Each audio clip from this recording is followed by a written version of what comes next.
और अति ध्यानपूर्वक मेरी बात सुनो।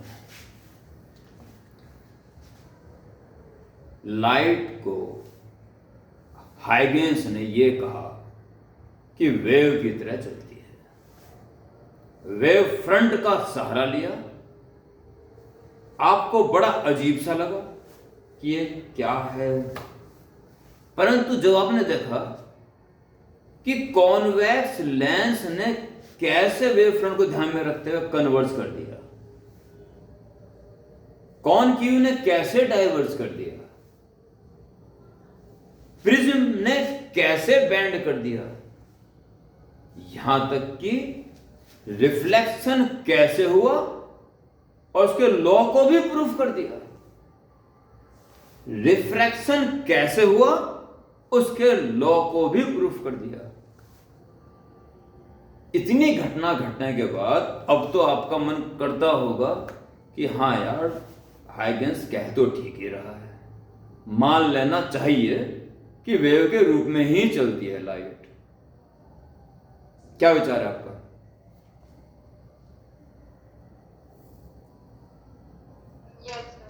पक्का है? बस वैसे ही बस यस सर कह के काम चलेगा? पक्का? अब अगर ऐसा है, अब अगर लाइट वेव की तरह चलती है तो वेव वाली बातें उसमें होनी चाहिए। और वेव की बातें आपने 11वीं कक्षा में पढ़ी थी कुछ, वो बातें फिर जब लाइट भी वेव की तरह चल रही है तो इसमें भी लागू होनी चाहिए। तो एक घटना के ऊपर विचार करेंगे, मात्र एक घटना के ऊपर फिलहाल, जो वेव में हम देखते थे।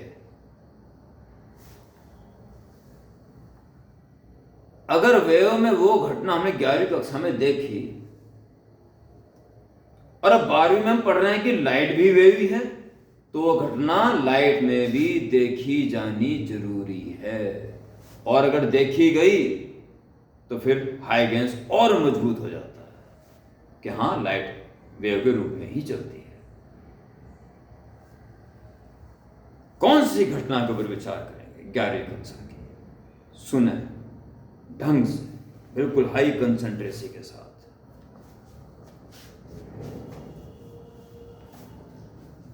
दूर शिप में इंटरवल हुआ, खाना खाने का, लंच का टाइम हुआ, तो सायरन बजता है कि छुट्टी होगी, मतलब ब्रेक मिल गया। वो सायरन की आवाज थोड़ी लंबी सी होती है, वो हॉर्न नहीं होता, वो सायरन होता है।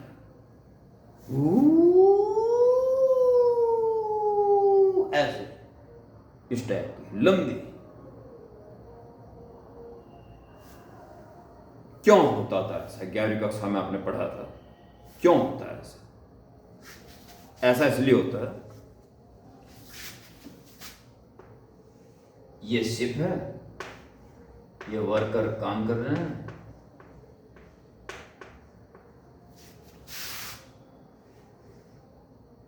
ये भोंपो है,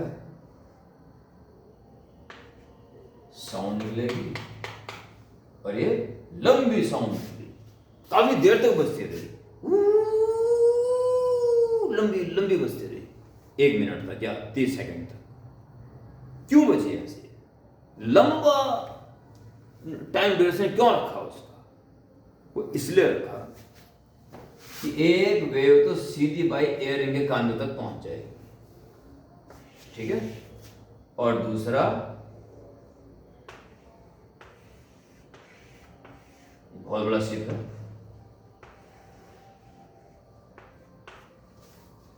और दूसरी यहां से रिफ्लेक्ट होके पहुंचेगी, वाटर सरफेस रिफ्लेक्ट होकर पहुंचती है।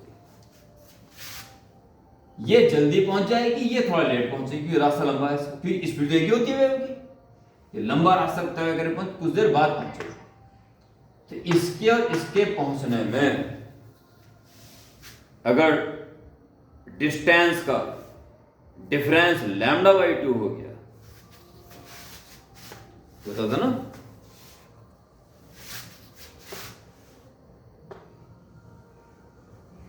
ये और यहां से 1 लैम्डा होता था, ये λ/2।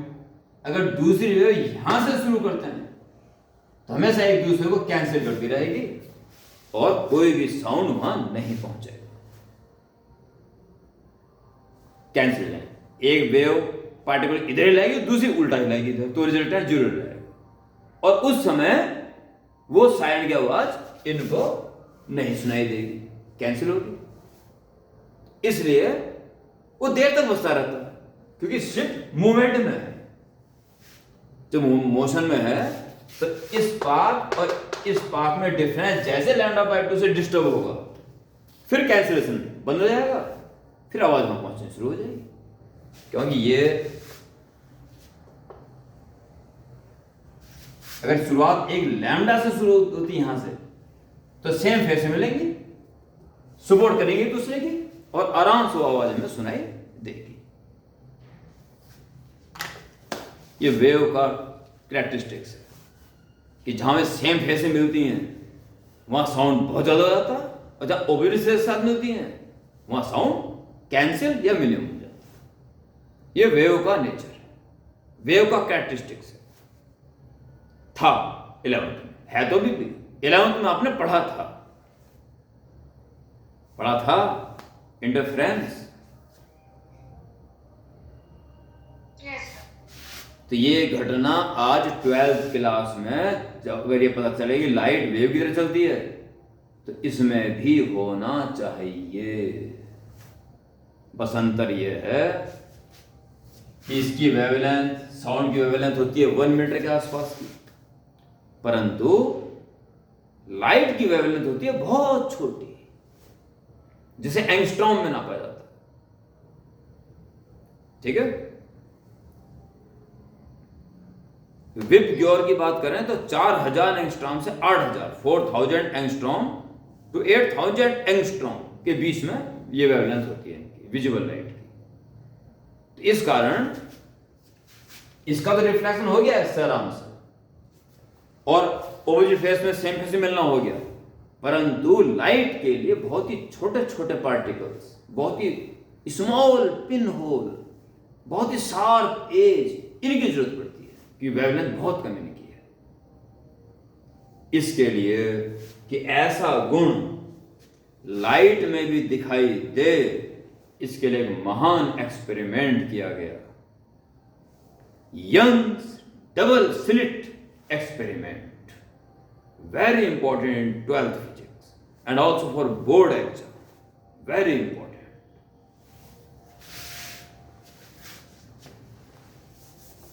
इस घटना को लाइट में शो करने के लिए एक डेमोन्स्ट्रेशन इन लैब,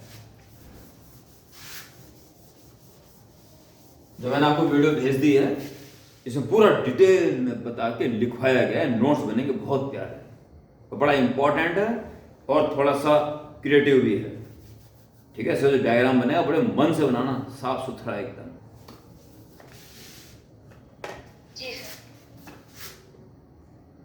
ये एक ब्लैक पेंटेड स्क्रीन है, ब्लैक पेंट करी और 2 ब्लेड लिए गए, रेजर ब्लेड, दोनों को मिला दिया गया आपस में और स्क्रैच कर दिया गया। तो 2 ब्लेड को मिला दिया गया तो स्क्रैच, दोनों स्क्रैच बिल्कुल पास पास होंगे, ऐसे जैसे ये है, पहला स्क्रैच ऐसा, दूसरा ऐसा, ये ऐसे दिखाई जाएगा। तो इन दोनों स्क्रैच के बदले 2 डॉट नजर आएंगे बस पास पास। जी सर। तो ये 2 डॉट, एक ये और एक ये, इतना गैप दिखा दिया गया है नहीं इतना गैप, ये गैप तो खत्म है बस, लगभग कैलकुलेशन करनी है, समझाने से इतना बड़ा दिखा जाएगा।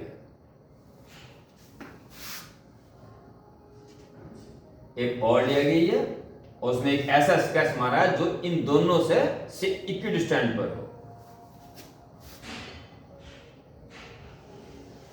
पूरा अंधेरा कर दिया गया है और एक ऐसी लाइट जो किसी पर्टिकुलर वेवलेंथ की, यानी कि मोनोक्रोमेटिक लाइट, एक ही कलर वाली लाइट डाल दी गई।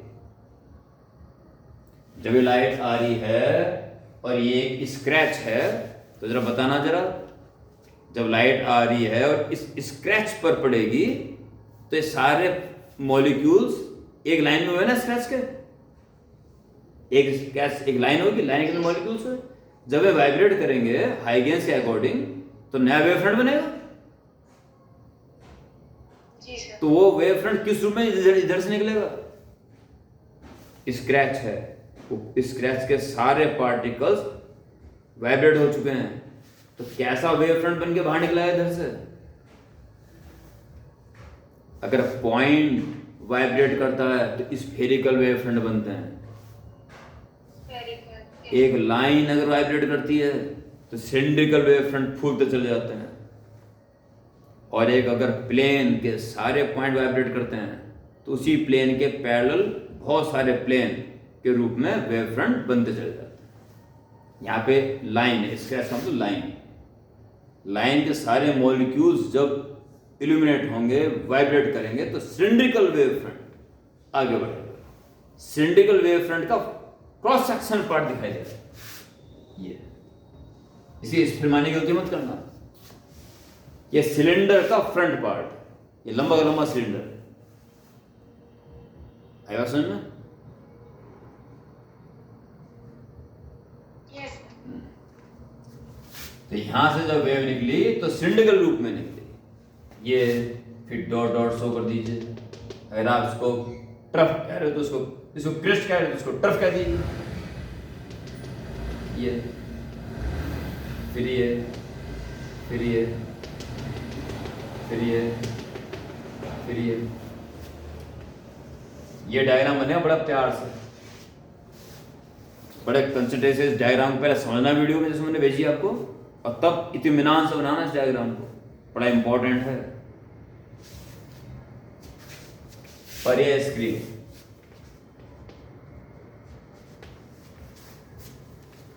जहां दोनों के ट्रफ या क्रेस्ट या दोनों ट्रफ या दोनों क्रेस्ट जितने पार्टिकल्स हैं सब पे या तो दोनों के ट्रफ या दोनों के क्रेस्ट मिल रहे हैं, यानी सेम फेस से मिल रहे हैं।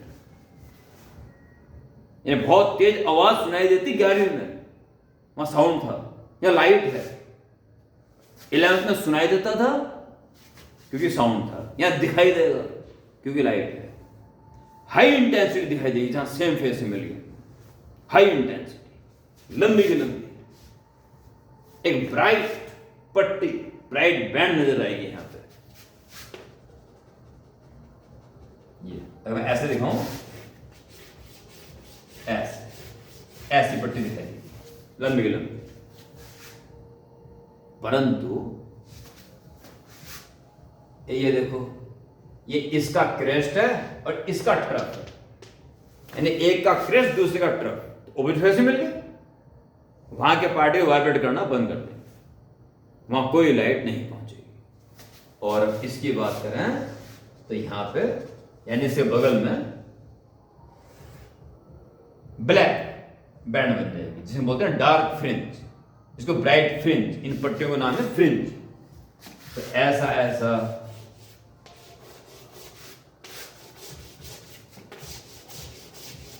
फ्रिंज आपको लैब में साक्षात नजर आएंगी। और ऐसी फ्रिंज का दिख जाना यह शो करता है यही वेव जैसा काम लाइट में भी हो रहा है। साउंड में तो जनरल हो जाता था, पर यह काम लाइट में अगर देखना है तो डेमोन्स्ट्रेशन करना पड़ेगा, इंतजाम करना पड़ेगा लैब में, तब दिखाई देगा है पक्का। यह है यंग्स डबल स्लिट एक्सपेरिमेंट। इसके बारे में लगभग ऐसा डायग्राम बना है, तो वीडियो में अच्छा बताया गया है, और उसके बारे में कितना लिखना है आराम से देख के उसको फॉलो करो। और यंग्स डबल स्लिट एक्सपेरिमेंट के इस सेटअप को अच्छी तरह समझते हुए नोट्स बना के मुझे भेजो। इसको फिर कैलकुलेशन है, फ्रिंज विड्थ का फॉर्मूला निकालना और किसी फ्रिंज की पोजीशन निकालनी, और न्यूमेरिकल्स तो आएगा ही आएगा। यंग्स डबल स्लिट एक्सपेरिमेंट का न्यूमेरिकल निश्चित आएगा, मतलब बहुत इंपॉर्टेंट चल रहा है पिछले 1-2 दिन से, और आने वाले 2-3 दिन तक बड़ा इंपॉर्टेंट लेक्चर चल रहे हैं इसमें। हाई कंसंट्रेशन के साथ इसके ऊपर ध्यान दो, हो जाएगा इतना काम। ठीक है, वीडियो को अच्छी तरह देख के यहाँ तक के नोट्स मुझे भेजें। ओके, जी सर। अब आपकी मैथ्स की बारी है।